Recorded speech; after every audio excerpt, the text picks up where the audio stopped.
এবার উত্তর কোরিয়া থেকে এলো ভয়ঙ্কর বার্তা। পারমাণবিক ও সামরিক শক্তি বৃদ্ধি নিয়ে বড় ঘোষণা দিয়েছে দেশটি। এ যেন বিশ্বজুড়ে সতর্কতার ঘণ্টা বেজে উঠল। কিম জং উন জানিয়েছেন, উত্তর কোরিয়া তার পারমাণবিক ও প্রচলিত সামরিক শক্তি একসাথে আরও শক্তিশালী করবে।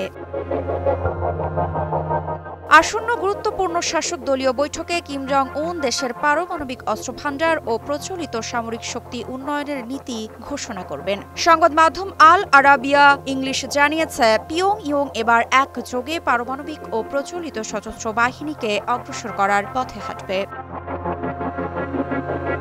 কিম জং উন বৈঠক বা তারিখ নির্দিষ্ট না করেও জোর দিয়েছেন দেশের প্রচলিত সশস্ত্র বাহিনীকে আধুনিকীকরণের প্রয়োজনীয়তার উপর। 2019 সালে যুক্তরাষ্ট্রের সঙ্গে ব্যর্থ শীর্ষ সম্মেলনের পর থেকে উত্তর কোরিয়া বারবার ঘোষণা করেছে তারা কখনোই পারমাণবিক অস্ত্র ত্যাগ করবে না। নিজেকে অপরিবর্তনীয় পারমাণবিক রাষ্ট্র হিসেবে ঘোষণা করেছে পিয়ংইয়ং।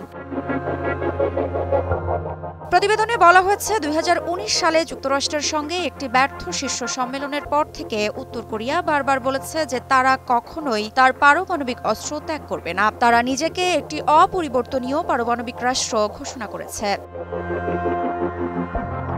রাষ্ট্র পরিচালিত Korean central news agency KCNA অনুসারে কিম জং উন অস্ত্র গবেষণা কেন্দ্র পরিদর্শনের সময় বলেন যে পিয়ংইয়ং একযোগে পারমাণবিক এবং প্রচলিত সশস্ত্র বাহিনী গঠনকে এগিয়ে নেওয়ার নীতি অনুসরণ করবে। কিম দলীয় সভার তারিখ নির্দিষ্ট না করেই দেশের প্রচলিত সশস্ত্র বাহিনীকে আধুনিকীকরণ করার প্রয়োজনীয়তার উপরও জোর দিয়েছেন।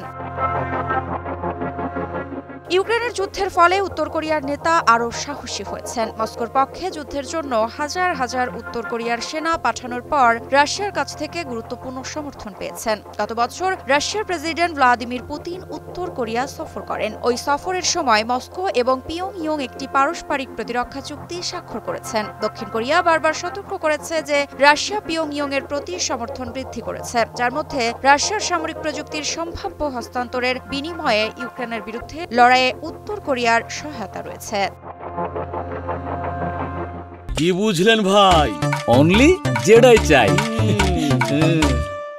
কোরিয়া ইনস্টিটিউট ফর ন্যাশনাল ইউনিফিকেশনের সিনিয়র বিশ্লেষক হং মিন বলেন, মূলত এটি কিমের দৃষ্টিভঙ্গি প্রতিফলিত করে যে পারমাণবিক শক্তিধরী প্রতিরোধক হিসেবে সীমাবদ্ধতা রয়েছে এবং পিয়ংইয়ং তার প্রচলিত অস্ত্রাগার আধুনিকীকরণের মাধ্যমে তার যুদ্ধ ক্ষমতা বৃদ্ধি করতে চাইছে।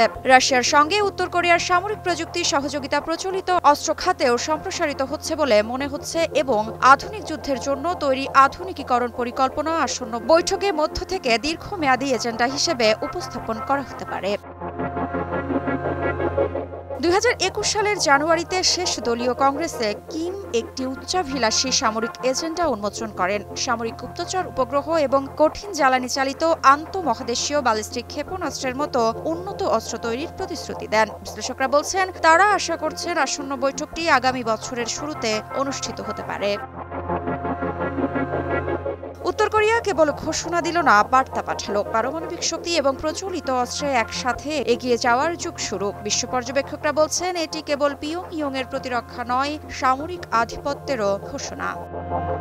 ঋত্বিকা সিনহা বিশ্বাস, নিউজ 24।